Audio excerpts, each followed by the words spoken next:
Hello, everyone. I'm JJ Atchison from the Baynet, and I'm here with Emilie Garrabrant from St. Mary's Riken. She's a representative from Team Fly for a Cure. They're a leukemia foundation. Is that correct? Yes, we're a part of the Leukemia and Lymphoma Society's Student Visionaries of the Year program, and we're one of the high school fundraising teams working just to support blood cancer in the area. Okay, so just to get started, tell me a little bit about yourself. How'd you get started in this? What motivates you to be a part of this, and what is it like working with the team? Yeah, so I was actually brought on last year as a team member, and in this I just helped to, work on our fundraising events. We actually worked with the Spice Yoga Studio, and we did a fundraising event there, and we worked on local awareness and just bringing in businesses together to help support this cause. And basically, we are Team Fly for a Cure. So we are a fundraising team that's part of the Leukemia and Lymphoma Society's Student Visionaries of the Year program. So in this, we are doing, fundraising with events where, we're asking businesses for sponsorships, and we're just trying to connect our community in a way to help support blood cancer.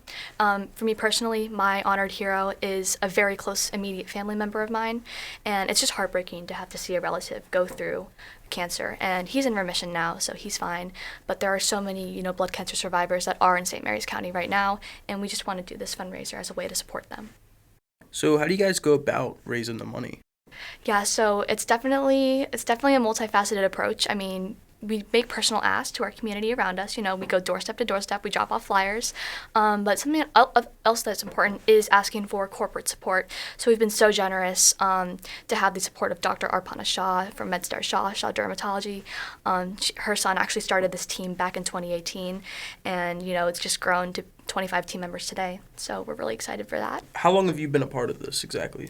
So I started last year in August, and as a team member I raised $5,300, but our team raised $25,000 in total. And yeah, this is my second year, so I'm just really excited to be leading the team. What goals do you have for this year? So we are aiming for at least 25,000, but we'd love to bring it up to 50,000 if possible. So you should check out our page and support us. So what organizations that are associated with, developing cures for leukemia, what organizations do you work with to distribute the money?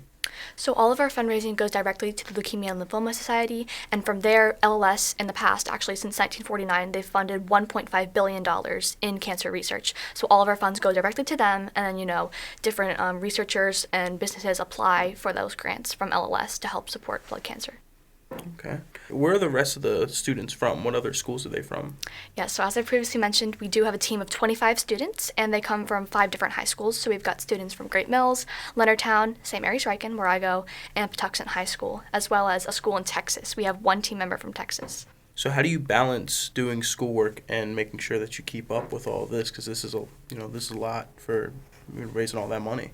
Yeah, definitely. I think it's really important to have a good time balance with your school and your work. Set aside time, 1 hour a day for this fundraising, and set aside time on Sundays just for team meetings. We meet every week on Zoom, and I think that's a great way to keep the team combined and, in the loop of what's happening. So you mentioned you work with them on Zoom. So what type of activities do you do in the meetings to collaborate to come up with ideas? We're in the plan stages right now. So what we're doing is we are trying to plan events. So we're delegating tasks. This person's going to contact this business. This person's going to reach out to this company. And I think it's a great way for us to stay organized and get together and work on this. So tell me a little bit about the events. What are you planning for this next event? What have you done in the past? Things like that. Okay, so currently our event is in the works, but look out for a Reggie Rice performance, as well as some fun carnival games, food trucks, and a fun afternoon for the family. You can check out down below for more information. And then this team has won, is it 3 national titles? Yes, so in the past, in 2018, the team was actually started by Samir and Sar Shah, and they raised over $400,000. And then years after that, they raised $100,000, and all of those titles have gone on to national rankings. So Wow. that was really interesting. So how does that work? How do you qualify for those championships? Well, first you have to win this Maryland state competition, which is sort of what we're competing in. There's lots of other teams coming from, northern Maryland, the eastern coast. So that's sort of what we're working with. And it's just based on how much you raise? Yes. Okay. So how did Team Fly for a Cure, how did that name come about? So that actually came from one of the first events that Team Fly for a Cure held. So they held a kite festival that took place at the St. Mary's County Fairgrounds, and they got about 1,000 people to come out. That's what I heard. And Fly for a Cure, obviously, there was a kite flying event. They've had I believe they've had about 2 of them in the past, but we couldn't this year because of outdoor regulations and because it's going to be really cold in February.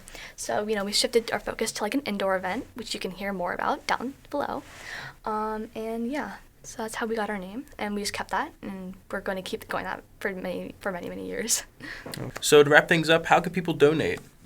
So there are many ways to help support our fundraiser. Number one is our personal fundraising web pages. Each team member has their own, including me, so they're going to be linked down below in the description. You can start donating on January 15th, and they go all the way till March 4th when the donations stop. So please donate and help support our fundraiser so we can put Southern Maryland on the map. We also have events, so you're going to be hearing more about that. We'll link the ticket page down below, and you'll be able to buy tickets and help support our fundraiser. Expect a fun afternoon for the family with magic tricks, carnival games, and food. Another way that you can help support us is if you are a business or a corporation or anything of the sort, you can contact us at flyforacure@gmail.com. It will be down below in the description, and you can help us by making a pledge to support our fundraiser. All donations are tax deductible. All right. Well, thank you for your time, Emilie, and good luck with your fundraiser. Thank you, JJ.